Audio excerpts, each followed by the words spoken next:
I should have driven away the second I noticed the man in the security camera wasn't visible through the window. At the time, I convinced myself it was a glitch. I was wrong. 3 years ago, I worked the night shift at a gas station outside a small town in Nevada. The place sat alone beside a stretch of highway that cut through miles of empty desert. After midnight, business died completely. No cars, no lights, just the hum of refrigerators and the wind dragging sand across the parking lot. Most nights I spent hours watching the security cameras behind the counter.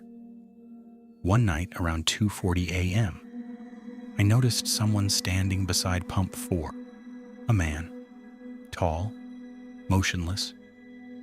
He was staring directly at the store. I looked up from the monitor toward the window. The pump was empty.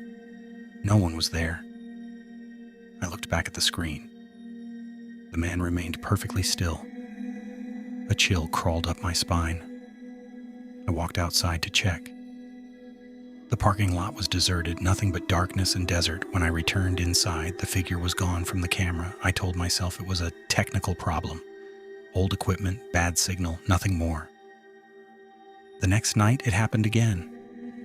2:40 a.m. exactly. The same man, same pump, same posture.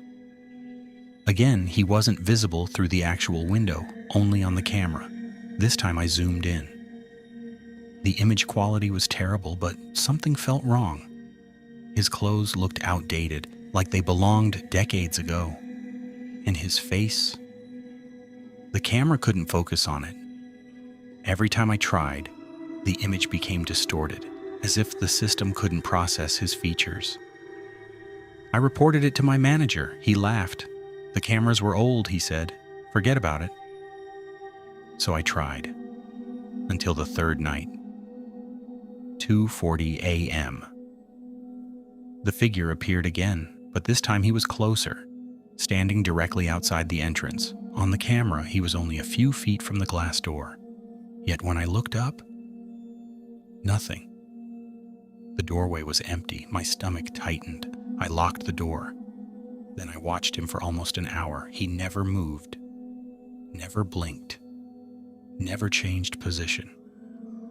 At 3:37 a.m., the image vanished.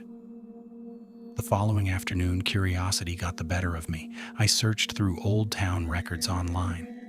The gas station had existed since the 1970s. Most articles were boring. Then I found one, a newspaper clipping from 1986. A hitchhiker had been found dead behind the station. Exposure. The article included a photograph.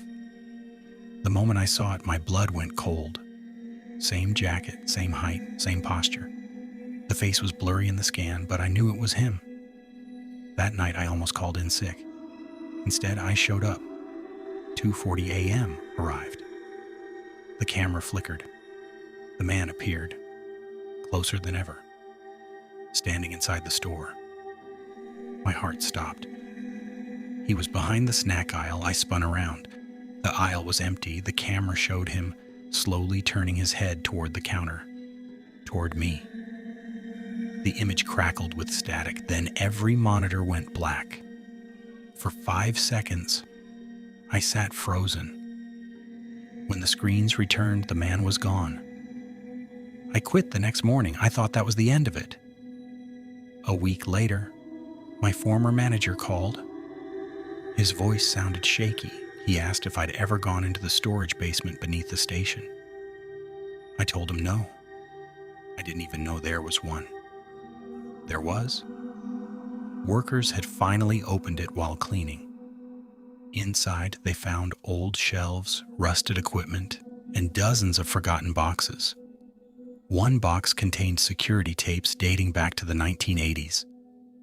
My manager watched one. The tape was from the week the hitchhiker died. The station looked exactly the same pumps, same counter, same cameras.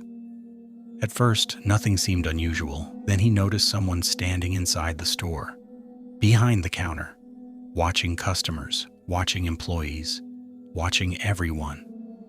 The camera zoomed in. The figure was me, wearing the same uniform I wore today, standing exactly where I always stood during my shifts. The recording was made 15 years before I was born. My manager mailed me a copy.